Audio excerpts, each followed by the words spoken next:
Christmas is a very special time, obviously, and a special time in my house. I have 3 daughters and a wife, and, Christmas presents are always a difficult thing. One of my daughters has a birthday near Christmas, and she turned 16 this year, and we decided to get her a car. Now, but we bought her a used vehicle. Anybody that buys a 16-year-old kid a new car, I think you're pretty much a moron, okay? Because you're not buying them a car, you're buying them a bumper car. That's what you're buying.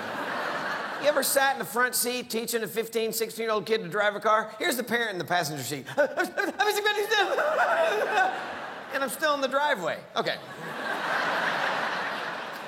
So we bought her this vehicle, and as a parent, there's things that you're supposed to teach your children, and other things that nobody bothers telling you that you need to tell them what to do or how to do or whatever. One of those things is how to put gasoline in a car.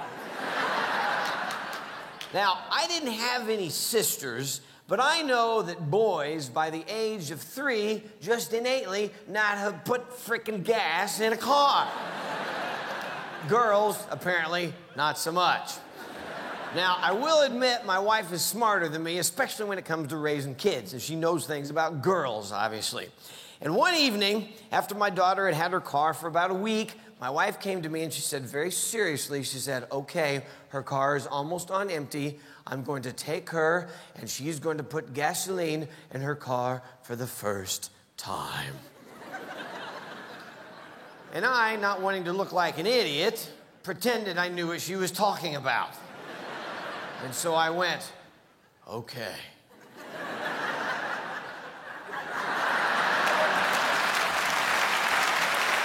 A little while later, they came back from putting gas in the car. My wife walks in the front door, hands me a video camera, and says, you gotta see this. And I'm like, what? She goes, no, trust me, you're gonna have new material for your show. So I rewound it, hit play, and sure enough, there's my daughter standing next to her car. She has the door open on the gas tank, and she's standing there doing this.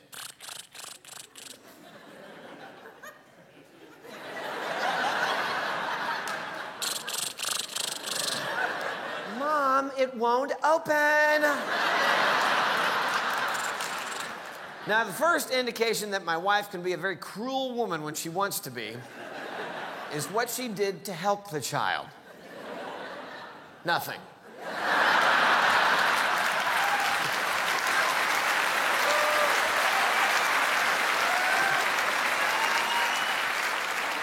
She just stood there videotaping. Then you hear my wife say, honey, remember, righty-tighty, lefty-loosey. And the 16-year-old girl goes, whatever. Camera starts shaking. Then you hear my wife say, honey, turn it counterclockwise. My daughter looked at her watch. And I'm the father standing there watching the tape going, oh, no, no, no. Because I realized she was looking at her watch 2 or 3 seconds too long before she realized she was gazing at a digital watch.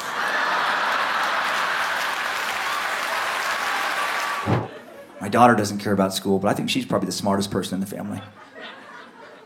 Monroe doesn't care about school. She doesn't care about her teacher. She doesn't need that validation.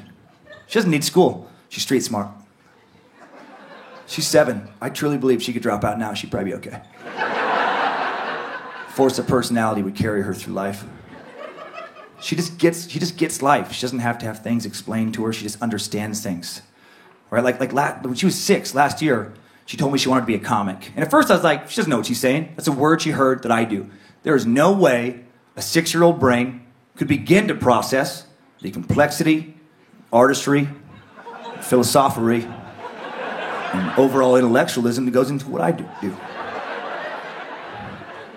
Right? Yeah, sure.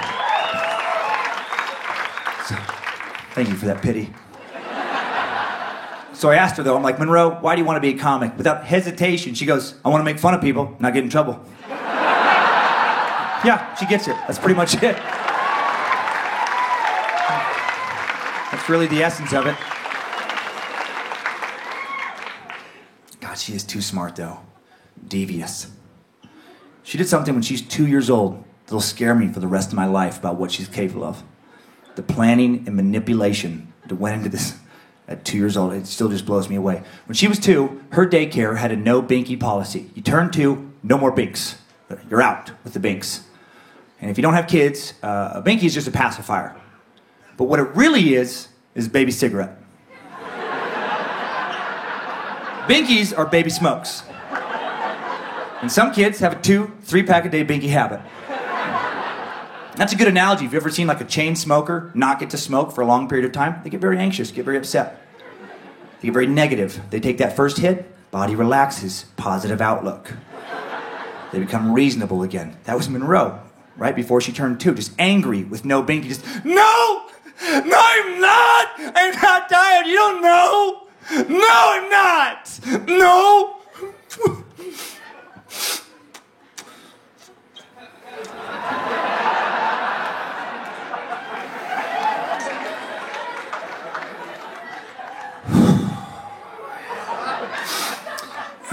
I'm gonna go lay down for a little bit.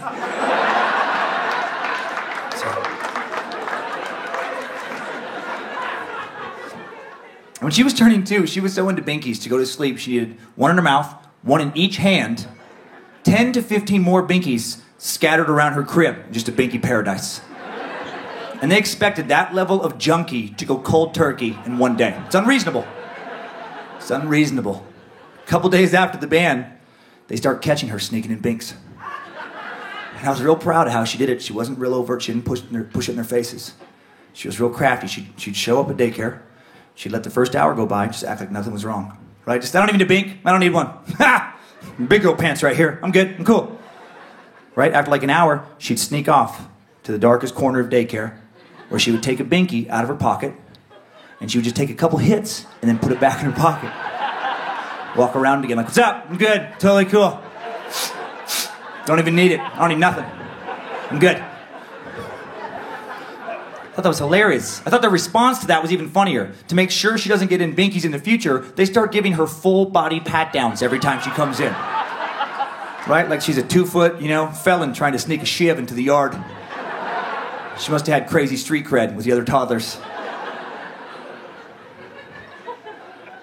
Well, her pop-pop, her grandpa, was taking her to daycare this time, and he would get embarrassed when they would catch her with a binky, so he starts giving her full-body pat-downs at home. So she's getting 2 full-body pat-downs now, still sneaks in a bink. When we figured out how she did this, it's terrifying what she's capable of. She must have realized that Pop-Pop always patted her down in the same location by the front door. So in anticipation of that, she hid a binky in that location, then had the patience to get dressed, get her little pat down, and then right as they're leaving, cup the binky in her hand, and then feign affection for her grandpa. Just, hug Pop-Pop, hug Pop-Pop. She didn't give a shit about Pop-Pop. It's the next step in her plan. She needed to get close to him so she could give a fake hug, and when he's not paying attention, drop the binky into his front shirt pocket and let him transport it unknowingly like a toddler Coke mule. She would let Pop-Pop get the contraband through customs, get her second pad down, then chase him like the most affectionate granddaughter of ever into the parking lot. Hug Pop-Pop! Hug Pop-Pop! No, just an excuse to get the binky back out of his pocket, sneak it back into her pocket, and then strut victorious into daycare like, Pop-Pop can die now, I don't care. It's pretty incredible. My second baby is my oldest daughter, who's about to graduate from the University of Tennessee. She's 22, and let me tell y'all, I know every crow thinks theirs is the blackest, but let me say that she is a beauty, and she is smart, and she's done very well in school, and she's in a sorority and done well with her sorority, and she's athletic, and she's mean, and we're scared to death of her. We walk on eggshells around her. She's not mean to other people or in public. She holds it in so that she can come home and spew it out onto me. That's okay. That's God's way. But this is what I think happens. When she was a junior, her summer between her junior and senior year, I think that God allows this to happen. And you little girls that your babies aren't this old, just listen to me. All right, one day they'll just turn on you. And you'll think, who in the world is this? Who's coming down the steps in the morning? We don't know who this is. I think that God allows that because He knows that you're about to let your baby go off to college or whatever they're going to do, and He knows that you're grieving. So He makes them just as mean as He can so that you can let them go. And I believe that. That summer, the very breath that I breathed out of my nostrils made her so angry. We were not allowed to eat cereal in our own home because she couldn't stand to hear us chew. I don't mean to talk about her because she had a lot on her. She had to empty the dishwasher. Stuff like that. That's so hard. Okay, let me tell you about an example when she was probably your baby's age, y'all's little children, because y'all are so cute. Look, their thyroid's still functioning. Y'all still got hair. Good for y'all. Y'all got on little breeches. Yay. Okay.